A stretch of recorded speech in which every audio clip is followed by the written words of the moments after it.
Hello friends, দেখো আবারও আজকে দারুণ স্বাদের রেসিপি নিয়ে চলে এসেছি। আমি সাজিয়েছি একদম রেস্টুরেন্টের মতো স্টাইলে। কেমন লাগছে বলো দেখতে? তাই বেরেস্তা দিয়ে গার্নিশিং করে দিলাম, খেতে হবে দারুণ। তাই লাইক করে দিও, দেখতে হয়েছে দারুণ, টেস্ট হবে ফাটাফাটি, নেই কোনো সন্দেহ। তাহলে চলে এসো তাড়াতাড়ি করে, বানাবো আজকে নতুন রেসিপি ঢ্যাঁড়স আছে সাথে, যাকে বলে লেডিস ফিঙ্গার। ঢ্যাঁড়সের সাথে জুড়ে আছে অনেক গল্প, শুনবে নাকি একটু করে? তাহলে বলি একটুখানি।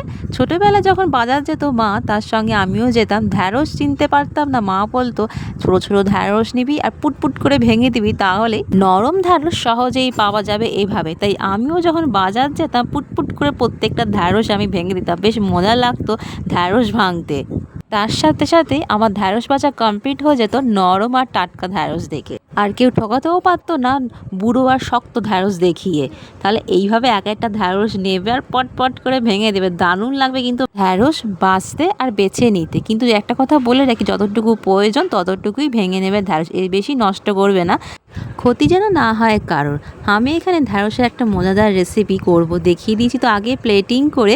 তাই আজকে দেখে নাও কিভাবে বানাচ্ছি ঢ্যাঁড়সের এই রেসিপি। আজকে এই স্পেশাল ঢ্যাঁড়সের রেসিপির জন্য প্রথমেই আমি বেরেস্তা বানিয়ে রেখে দিয়েছি প্যানে। বেশ ভালো করে লাল করে মুচমুচে করে পেঁয়াজ ভেজে নিয়েছি, আর শুকনো হয়ে যাবে পরে, আর তার সাথে সাথে পেঁয়াজ ঝরঝরে মুচমুচে হয়ে যাবে।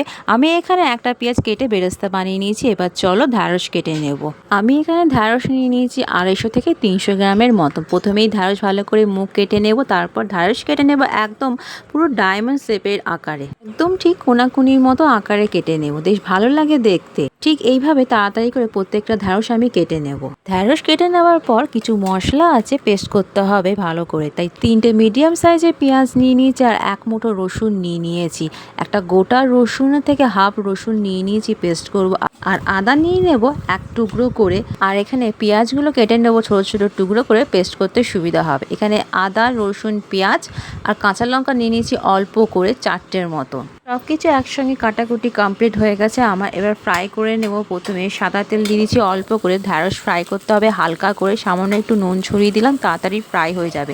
ঢ্যাঁড়স ফ্রাই করার সঙ্গে সঙ্গে কিছু মশলা যেগুলো কেটে নিয়েছে এবার ভালো করে পেস্ট করে নেব। তাই প্রথমেই পেঁয়াজ দিয়ে দিলাম, পেস্ট করতে হবে। এখানে মশলা তাড়াতাড়ি করে পেস্ট করে নেব, আর ওখানে ঢ্যাঁড়সও বেশ ভালো করে ফ্রাই হয়ে যাবে। ঢ্যাঁড়সের কালার যেন নষ্ট না হয়ে যায় পরে, এটা একটু খেয়াল রাখতে হবে ভালো করে। তাই ঢাকা দিয়ে ফ্রাই করা চলবে না ঢ্যাঁড়স। তাই পেঁয়াজ ভালো করে পেস্ট হয়ে গেছে, তুলে রাখছি আলাদা করে। এরপর একসঙ্গে আদা, রসুন, কাঁচা লঙ্কা পেস্ট করে নেব। কাঁচা লঙ্কা ঝাল দিয়েছি কিন্তু অল্প করে, 3 থেকে 4টে। তারপরেও আমি একটা কাঁচা লঙ্কা কমিয়ে রেখে দিয়েছি, কারণ আজকের রেসিপির নাম তো বলাই হয়নি। আজকের বানাচ্ছি ঢ্যাঁড়সের মালাইকারি, দারুণ লাগবে খেতে। তাই মালাইকারি যেহেতু বানাচ্ছি তাই একটু মিষ্টি মিষ্টি তো হবেই, ঝালের পরিমাণও রাখতে হবে একদম ঠিকঠাক, নুন মিষ্টির ব্যালেন্সের মতো করে।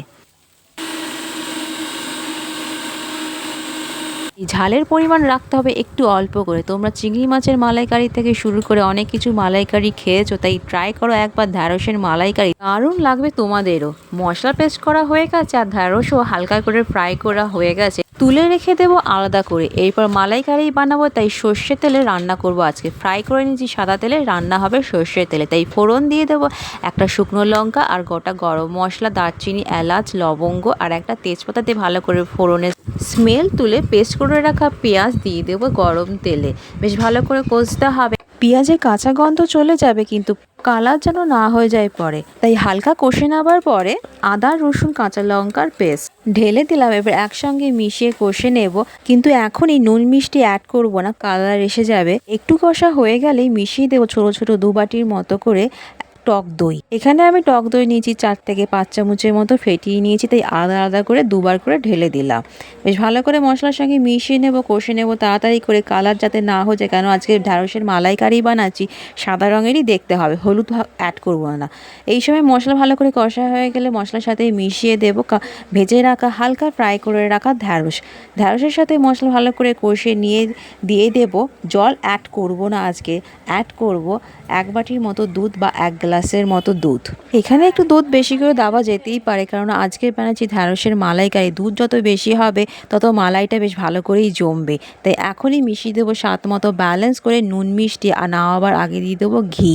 আর শাহি গরম মশলার গুঁড়ো দিয়ে দেবো হাফ চামচ করে, বেশ ভালো করে মিশিয়ে নিয়ে ফুটিয়ে নেবো। আর গাঢ় গাঢ় হয়ে গেলে তৈরি হয়ে যাবে আজকে ঢ্যাঁড়সের মালাইকারি। ঢ্যাঁড়সের মালাইকারি রেডি হয়ে গেলে বেরেস্তা দিতে কিন্তু ভুলে যেও না, আগে কিন্তু বানিয়ে রেখেছি বেরেস্তা। তাই ঢ্যাঁড়সের মালাইকারি তৈরি হয়ে গেলে ওপর দিয়ে গার্নিশিং করে দেবে বেরেস্তা দিয়ে। তাই টেস্ট হবে দারুণ, দেখতেও হবে দারুণ। হলো না আজকে ঢ্যাঁড়সের মালাইকারি? কেমন লাগলো বলো? লিখেছি বেশ দারুণ, খেতে হয়েছে অসাধারণ। তাই লাইক করে দিও, কমেন্ট করে আমাকে জানিও, শেয়ার করে দিও বেশি বেশি করে সবার কাছে।